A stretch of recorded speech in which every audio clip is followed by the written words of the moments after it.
Well, what is the evidence for the spontaneous origin of the universe from nothing? Well, back in the 19th century, the application of the second law of thermodynamics came into play, where scientists and philosophers of science looked at the second law of thermodynamics and realized the implications that this had for the origin of the universe. So what is the second law of thermodynamics? Put simply, that energy becomes less usable. Less usable. So the use of energy loses its utility, and consequently entropy increases over time. So what does that mean for the universe? Well, think about some of those old shows like The Twilight Zone. It seems like every third or fourth episode you'd have a man who walked into some kind of a small town, and he looked around at the town and no one was there. If you've ever seen The Twilight Zone, you know what I'm talking about. No one was there. But he would go into a diner and he would see this. He would see a coffee cup with the steam rising off of the top of the coffee. And it would give everyone chills to think that the coffee cup had steam on it. Why? Because it means that that coffee cup was just recently filled, right? No one would say that coffee cup has existed there for all of eternity, or that coffee cup has been there for years. No, the second law of thermodynamics states that when heat was infused into the coffee, eventually that heat would become less usable over time, and as a result, it would lose its heat and it would diffuse into the rest of the world around it. Or perhaps the man in the Twilight Zone would come across a nice cold glass of lemonade. Well, that couldn't have been there for a long time. Why? Because there are ice cubes in the lemonade. That's why. So the second law would say that eventually all of the usable energy of heat and light would reach a state of equilibrium. Entropy would increase. Well, what's true of the coffee cup and is true of the lemonade is true of our universe as a whole. What this means is, when we look out at our universe, we see stars. And one thing we know when we look at these stars is that they're on a half a tank of gas, so to speak, all of the nuclear fission and fusion inside of the core of the star. This is burning, but it's not going to burn forever. And so that means that there must have been an infusion of energy into these stars around us. But if these stars are on a half a tank of gas, what does that mean? It means that if the universe was eternal, that they would have burned out an eternity ago. So, to put it simply, if the stars in the universe will not burn forever in the future, and we know that for sure, don't we? The stars in the universe, they don't have an unlimited amount of resources. Eventually, those stars are going to burn out, and the universe is just going to be a graveyard of stars and galaxies until the universe is just cold and dead. So we know that for sure. These stars will not burn forever in the future. But if this is the case, we know just as clearly that they have not been burning forever in the past. Because again, if they had been burning forever in the past, then they would have burned out forever ago. Forever ago. Now, I know that seems kind of complicated, but just think about it. Could the stars in the universe have burned forever? If they couldn't, then that implies an origin to the universe. Physicist Paul Davies, who is an agnostic professor of physics, writes this. He says, the universe is like a clock that is slowly winding down. One of those clocks that you had to wind up. It's slowly winding down from the energy that it has. The question is, how did it get wound up in the first place? Very good question. From where did we get an infusion of energy into our universe that we have energy at all? From here, physicists, like a young man by the name of Albert Einstein in 1917, discovered the general theory of relativity. And the general theory of relativity held that the universe could either be in a state of expansion or it could be in a state of contraction. But it couldn't be static. It couldn't be inert or just staying at the same place and the same time forever. The general theory of relativity implied directly that the universe was either expanding or retracting. When you think about this, all of these large bodies in the universe have a gravitational pull that would pull all of the other large bodies together. So the black holes and the stars and the sun, all of that eventually would pull together through gravity, gravitational pull, so that you would eventually have a big crunch where everything would get pulled together. Or it could be the case that there is some repelling force that pushes all of these large bodies in the universe apart from one another. That could be the case as well. But it couldn't be static. It's kind of like taking a basketball and throwing it up into the air.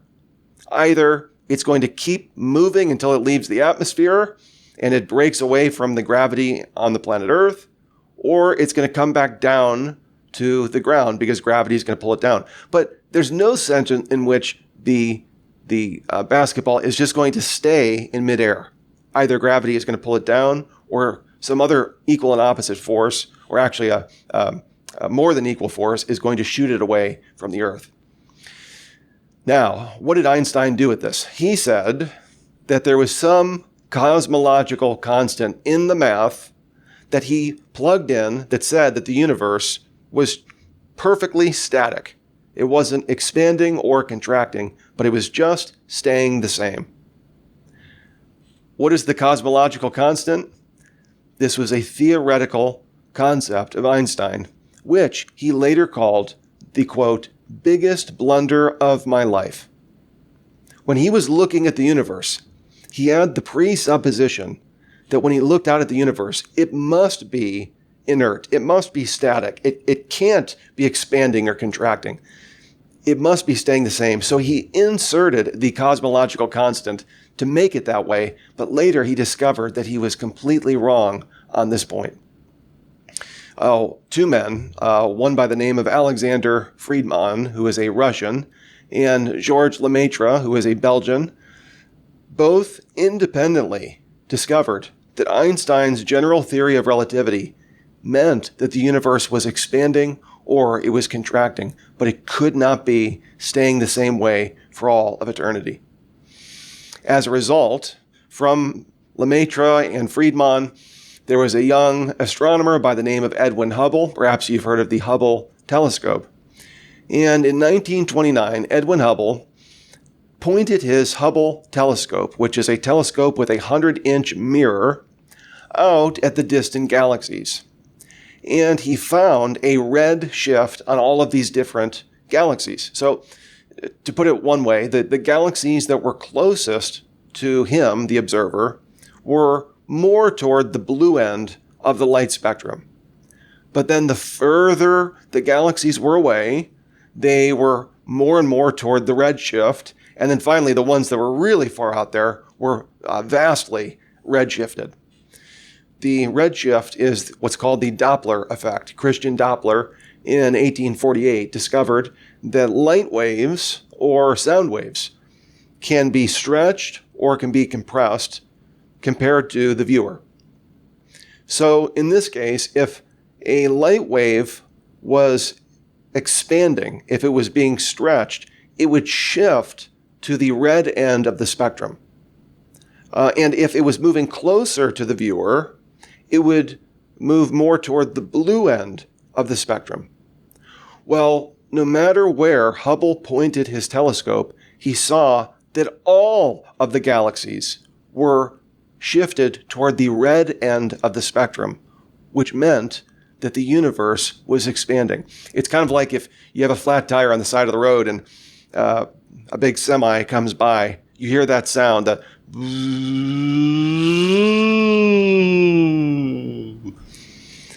well, what happened there? It isn't that the semi's pitch changed, that the semi was producing a different sound. No, it's that the sound waves were being compressed or they're being retracted as it moved past. The same thing is true with the Doppler effect or Hubble's law in this particular case. Even Hubble himself had to show this to Albert Einstein, and here's Hubble smoking his pipe, in my eyes, nervously, as he sees one of the most brilliant men who ever walked the face of the earth see this empirical data for himself. He was looking at Hubble's redshift. Later, Einstein said this. He said, "The redshift of the distant nebulae have smashed my old construction like a hammer blow."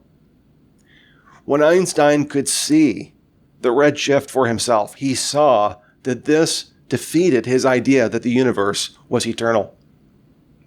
Well, we've seen this today, and it's become clearer and clearer with time. Here are the actual pictures, and the James Webb telescope is only making this clearer for us as it's showing the birth of galaxies and giving us clearer pictures as it was launched 1 million miles away from the Earth in a shadow to get precise images of what we see here. But this goes all the way back to Hubble and has only become more confirmed in the last 100 years.